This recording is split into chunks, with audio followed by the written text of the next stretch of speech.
Hello friends, welcome to our channel. Today we're diving into Stephen King's chilling classic, Salem's Lot.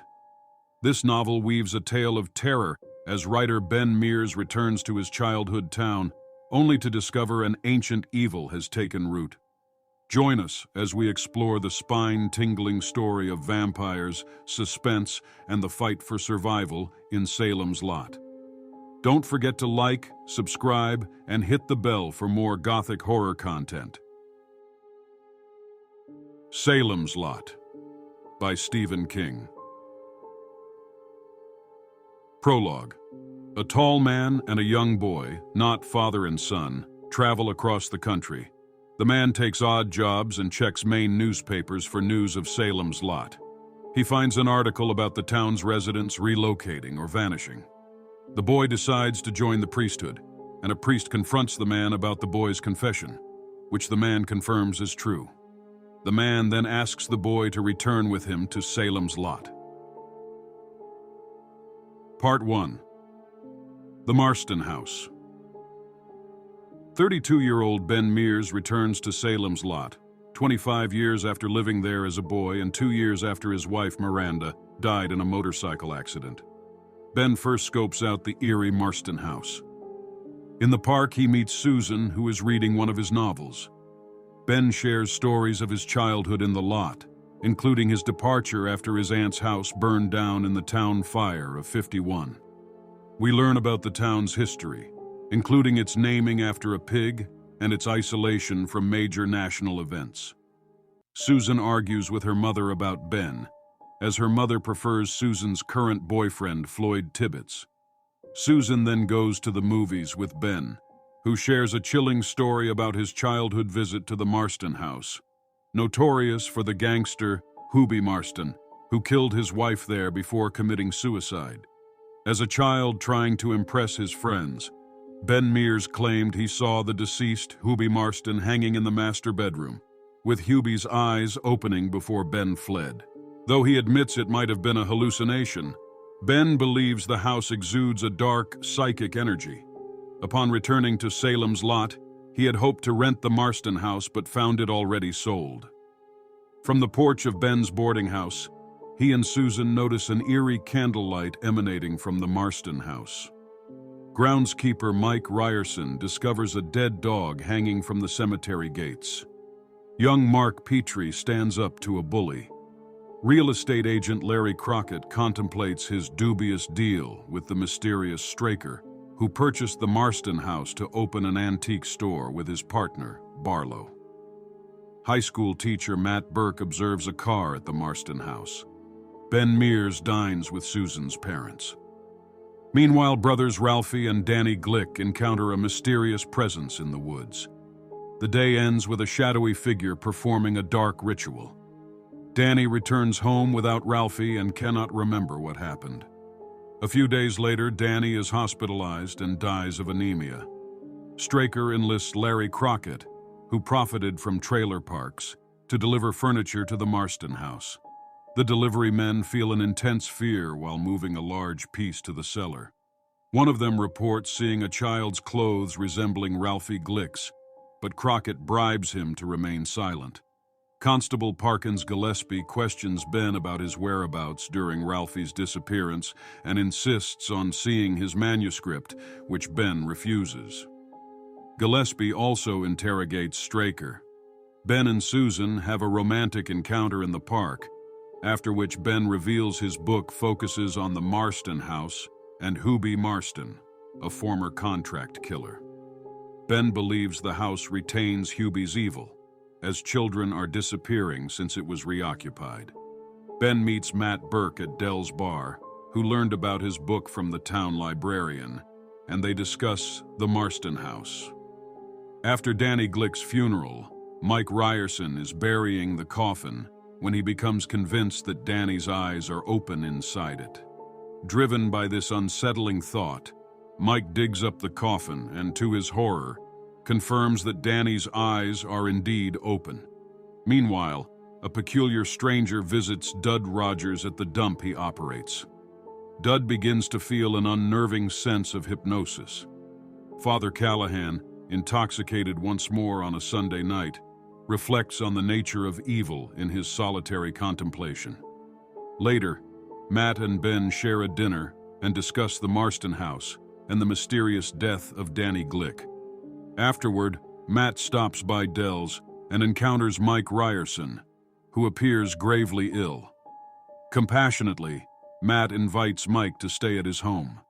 That night, Matt hears Mike mutter, "Come in his sleep, and is gripped by fear as he hears the eerie sounds of a child's laugh and unsettling, sucking sounds.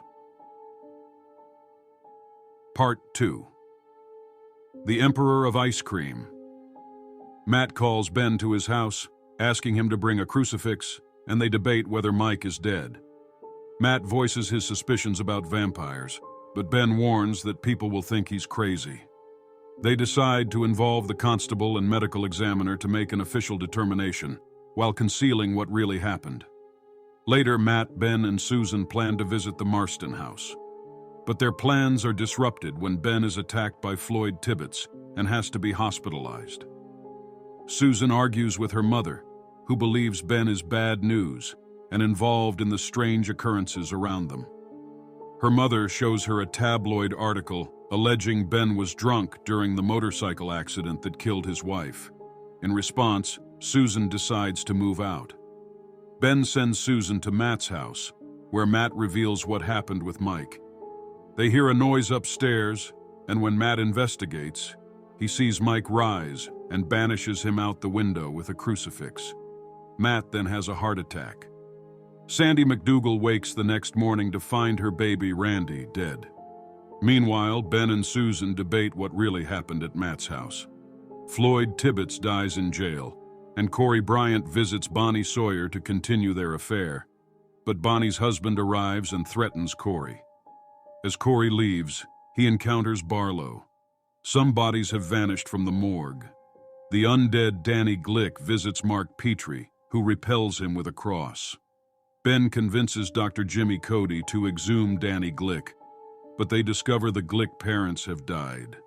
Meanwhile, Susan ventures to the Marston house alone and meets Mark Petrie. That night, Jimmy and Ben watch over Marjorie Glick's body, which rises and attacks them. She bites Jimmy before Ben banishes her with a cross.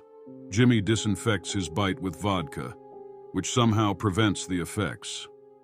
When talking to Sheriff McCaslin, they fabricate a story about what happened. Mark and Susan see Straker leave the house before they break in, but Straker somehow reappears inside, knocks Mark out, and ties him up in the attic. Inspired by Houdini, Mark frees himself and strikes Straker in the head with a bedleg when he returns. Mark tries to go to the cellar to rescue Susan, but flees when he finds Barlow there with her. That night, Susan, now a vampire, visits Mark, but he refuses to let her in. Meanwhile, Father Callahan visits Matt, and they discuss the supernatural and the evolving concept of evil in the Catholic Church. Part 3. The Deserted Village. More townspeople are falling ill. Susan attacks Sheriff McCaslin and her parents. Mark tells Ben about Susan's actions, and together with Jimmy and Father Callahan, they make plans to confront Barlow. Meanwhile, Eva Miller detects a strange odor in the cellar of her boarding house, where Ben has been staying. Father Callahan hears everyone's confessions to purify them for the impending confrontation with Barlow. At the Marston house, Callahan attempts to banish the evil with a cross, causing a strange light to appear and the windows to shatter. Inside, they find Straker hanging upside down, bled out, with a letter from Barlow threatening to kill them. In the cellar, Ben stakes Susan. Callahan and Mark go to Mark's parents, while Ben and Jimmy return to Matt at the hospital. At Mark's house, Barlow attacks and kills Mark's parents. Callahan persuades Barlow to let Mark go by relinquishing his cross, and Barlow forces Callahan to drink blood. Ann Norton visits the hospital with a gun but is stopped and subsequently dies. Ben and his group debate where Barlow might be hiding now that his house has been compromised. Father Callahan, now defiled and unable to enter a church, buys a bus ticket out of town and some liquor. The school bus driver wakes up to find his bus being vandalized by vampires. Corey Bryant, now a vampire, returns to Bonnie's to take his revenge. The next day, Jimmy, Ben, and Mark visit Barlow and Straker's closed shop and discover Mike Ryerson's body. At Mark's house, Ben makes steaks while Mark and Jimmy search for the vampires' daytime hiding places. They visit the McDougal's residence, where they expose the father's body, causing him to writhe before retreating into the shadows.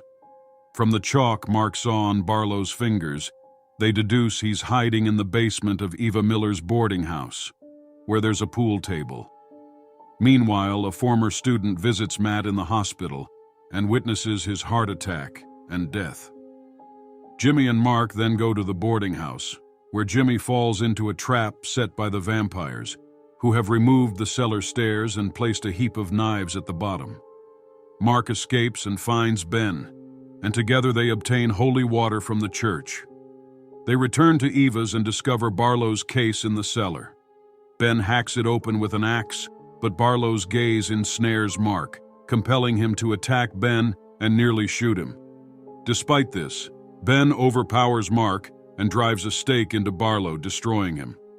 Other vampires emerge but are repelled by the holy water, unable to harm Mark and Ben. After burning his manuscript, Ben leaves Salem's lot with Mark. Epilogue.